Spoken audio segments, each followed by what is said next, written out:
Hello and welcome back to the channel. Today it's time for another monthly Q&A video, and I want to thank everyone for all the questions. And if you want to leave a question for next month, you can put it in the comments section below.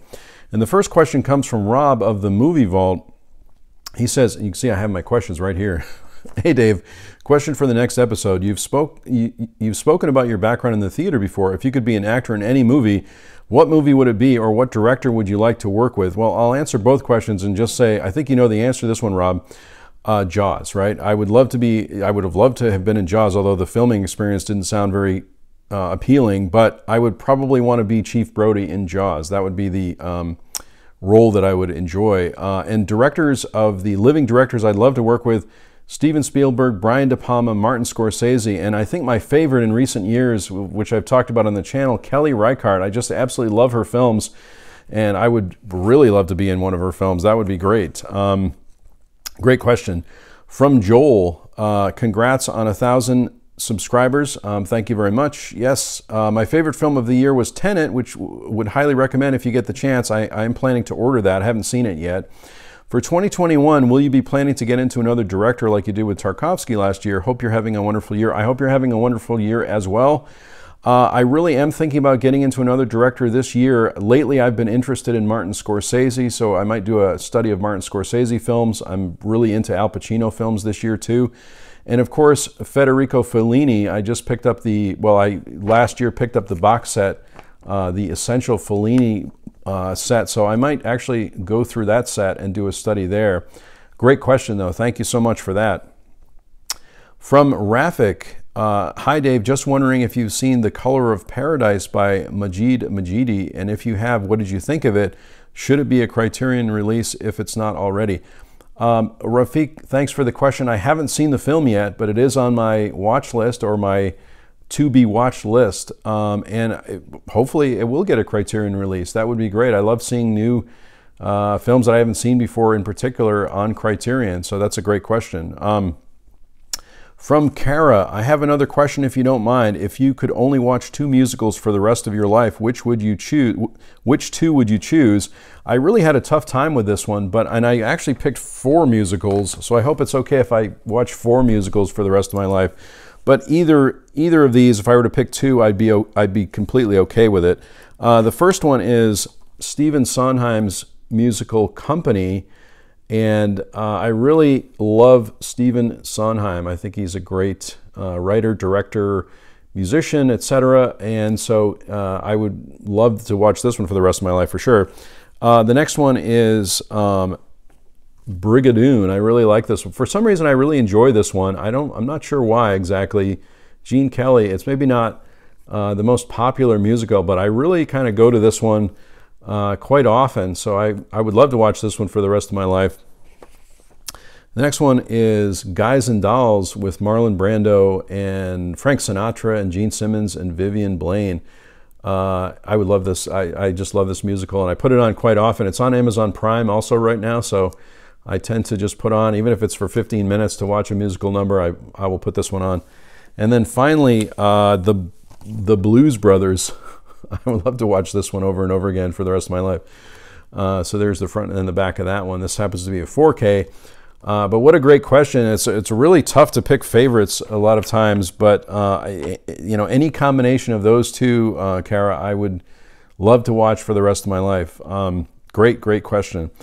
From Movie World Comics, a question for next month. Of all the actors who have portrayed Batman, who was your favorite? And I'm going to have to say that it's Michael Keaton. That's my favorite Batman. Let me know in the comments below who your favorite Batman is, but I think this is the first Batman that I saw. I mean, as far as in the movies, obviously Adam West was also Batman, but he's my favorite so far anyway. That's a great question. And the final question comes from Nathan. Now, Nathan Jones has a great YouTube channel also, and he mentioned this question in the live stream that I did over the weekend.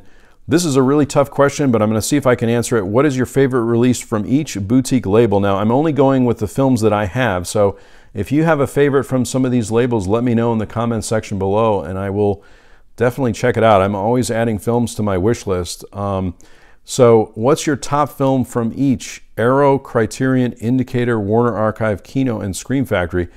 Wow, this is a really tough question. And of course, each of these boutique labels have had some amazing releases. So I'm obviously going to miss some here.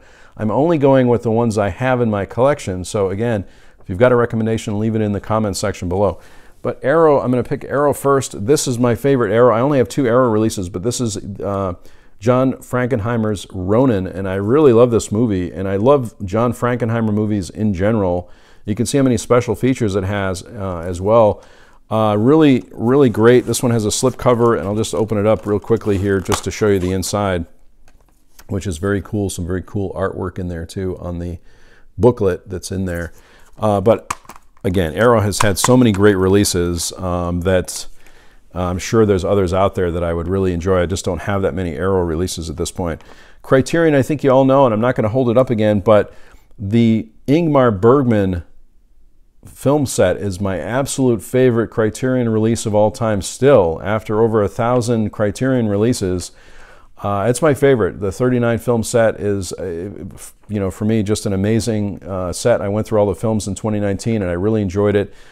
If you haven't had a chance to pick that up, I think there might be a sale coming up this month, so it would be another good chance to pick up a box set or any Criterion film. So, but that's my absolute favorite for that, for Criterion. For Indicator, I'm going to go with Hal Ashby's The Last Detail. I really love this film. I love Hal Ashby films in general. Again, you can see all the special features there. I'll open this one up too, and you've got this great picture of Jack Nicholson freezing in the cold, which is pretty much the way it is here right now, very cold and snowy. But this is a great release. And Indicator, again, one of my favorite labels of all time. And they have so many great releases. So again, please forgive me if there's a better release than this one. This is the only one that, well, I have many Indicator releases, but this is my favorite of the ones that I have. And I do have some box sets also. Let's see, Warner Archive.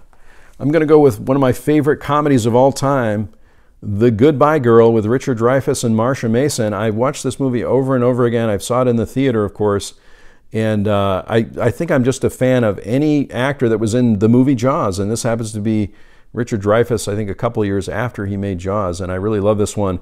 Neil Simon's The Goodbye Girl, this is one of my absolute top favorite films of all time.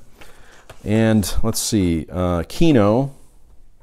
My favorite Kino release would be The Taking of Pelham 123, and again, this is another movie where Robert Shaw is in it. Of course, I'm going to be a fan of this one, and there he is right there.